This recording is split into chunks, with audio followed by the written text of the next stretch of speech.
आइए जानते हैं आज की कुछ अंतर्राष्ट्रीय खबरों को। पहले एक नजर आज की हेडलाइंस पर। मुख्तार सुरक्षित यूपी पहुंच गया। पंजाब की जेल से व्हील चेयर पर बाहर आने वाला गैंगस्टर बांदा जेल में खुद चल कर गया। चेहरे पर घबराहट थी। भारत और चीन के बीच 9 अप्रैल को हो सकती है सैन्य वार्ता। सेनाओं को पीछे करने पर चर्चा संभव। 9वीं 11वीं के छात्रों को घर बैठे देनी होगी परीक्षा। 10वीं 12वीं की बोर्ड परीक्षा हो सकती है स्थगित। मधुबनी हत्याकांड में मुख्य आरोपी गिरफ्तार। होली के दिन एक ही परिवार के 5 सदस्यों की हुई थी हत्या। सरकार को न झुका पाने की कुंठा से चिंतित संयुक्त किसान मोर्चा।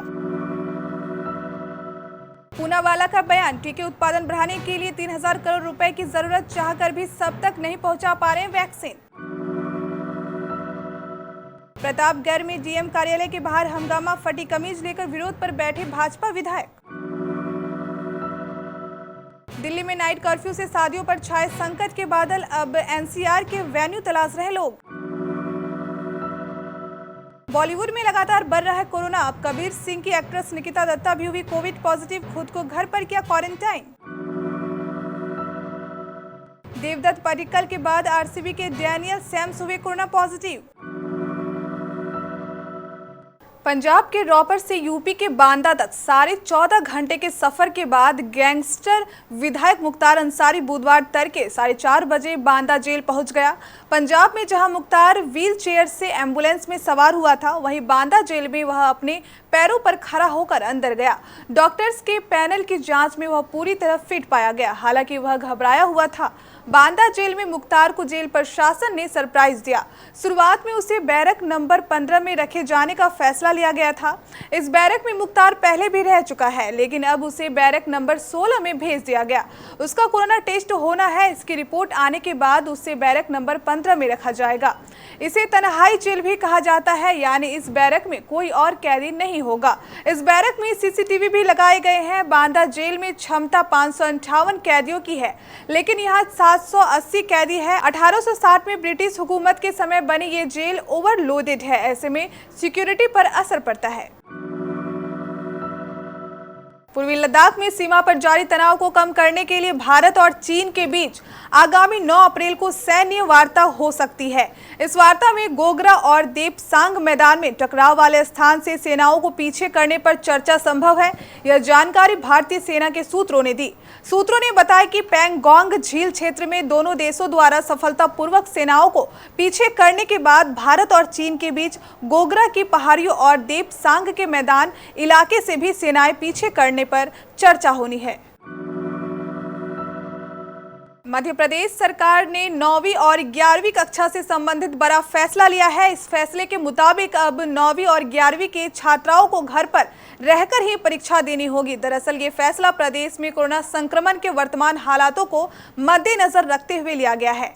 सरकारी विद्यालयों में 9वीं और 11वीं कक्षा के छात्रों को स्कूल से पेपर दिए जाएंगे।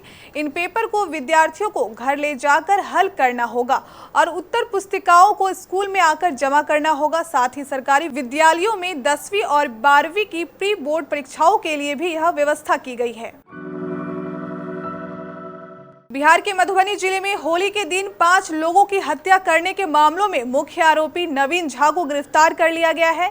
हालांकि अभी प्रशासन की ओर से इसकी आधिकारिक पुष्टि नहीं की गई है। कुछ देर में प्रेस कॉन्फ्रेंस कर गिरफ्तारी की जानकारी दी जा सकती है। इस हत्याकांड से जुड़े 2 और आरोपियों की गिरफ्तारी की भी सूचना मिल रही है। हरियाणा के कुंडली बॉर्डर पर कृषि सुधार कानूनों के विरोध में चल रहे आंदोलन के नेताओं ने पंजाबी एक्टर सिंगरदीप सिद्धू के भाजपाई होने का सर्टिफिकेट कैंसिल कर दिया है। गैंगस्टर से पंजाब के यूथ लीडर के रूप में कन्वर्ट हुए लखा सिधाना को भी आंदोलनकारी नेताओं ने फिर से अपना घोषित कर दिया है। विवशता है, धरना स्थलों पर लोग कम होते जा रहे हैं। यही कारण है कि संयुक्त किसान मोर्चा की कोर कमेटी के सदस्य दर्शन पाल कह रहे हैं कि गणतंत्र दिवस पर दिल्ली में हिंसा फैलाने के आरोपियों दीप सिद्धू और लखा सिधाना को धरना स्थल पर बुलाया जाएगा।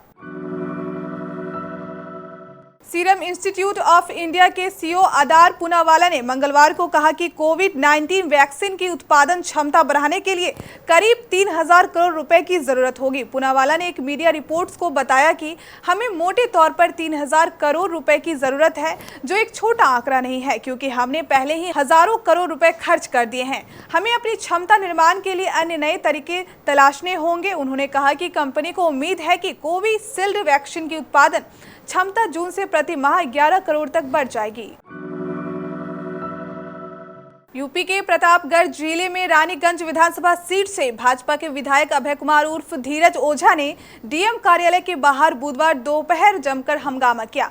मतदाता सूची में अनियमितता का आरोप लगाकर विधायक धीरज ओझा कार्यकर्ताओं के साथ डीएम चैम्बर में धरने पर बैठे हुए थे। एसपी और डीएम के आने के बाद अंदर करीब 15 मिनट तक चैम्बर में हाई वोल्टेज ड्रामा चला।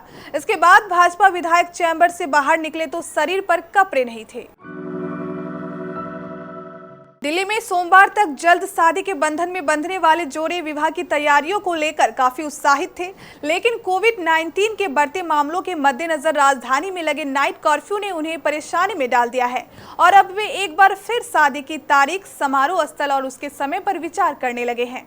दिल्ली सरकार ने शहर में 30 अप्रैल तक रात 10 बजे से सुबह 5 बजे तक का नाइट कर्फ्यू लगा दिया है, जिससे पहले से ही कोरोना वायरस के कारण प्रभावित विवाह संबंधी उद्योग और प्रभावित होने की आशंका है। आलम यह है कि लोगों ने दिल्ली से लगे नोएडा और गुरुग्राम में समारोह स्थल ढूंढने शुरू कर दिए हैं। बॉलीवुड में कोरोना का कहर लगातार बढ़ता ही जा रहा है। पिछले कुछ दिनों में कई सेलेब्स कोविड पॉजिटिव पाए गए हैं। अब एक्ट्रेस निकिता दत्ता भी कोरोना संक्रमित हो गई है, जिसके बाद उन्होंने खुद को होम क्वारंटाइन कर लिया है। निकिता के अलावा दिल्ली में रहने वाली उनकी मां भी कोविड पॉजिटिव हो गई है। वे अपनी बेटी निकिता की फिल्म द बिग बुल की स्क्रीनिंग के लिए मुंबई आने वाली थी, लेकिन अब नहीं आ पाएगी। द बिग बुल में अभिषेक बच्चन लीड रोल में है। यह फिल्म 8 अप्रैल को OTT प्लेटफॉर्म पर रिलीज होने वाली है। रॉयल चैलेंजर्स बेंगलोर को एक और बड़ा झटका लगा है। डेनियल सैम्स आज कोरोना टेस्ट में पॉजिटिव पाए गए हैं। इससे पहले आरसीबी के सलामी बल्लेबाज देवदत्त पैडिक्कल भी कोरोना पॉजिटिव पाए जा चुके हैं। सैम्स को फिलहाल कोविड-19 के कोई लक्षण नहीं है और उन्हें आइसोलेशन में भेज दिया गया है। इंडियन प्रीमियर लीग के 14वें सीजन का आगाज 9 अप्रैल से होना है और पहला match defending champion Mumbai Indians और आरसीबी के बीच ही खेला जाना है। ये थी कुछ हमारी अंतर्राष्ट्रीय खबरें। स्थानीय खबरों को जानने के लिए चलेंगे प्राइम स्टूडियो।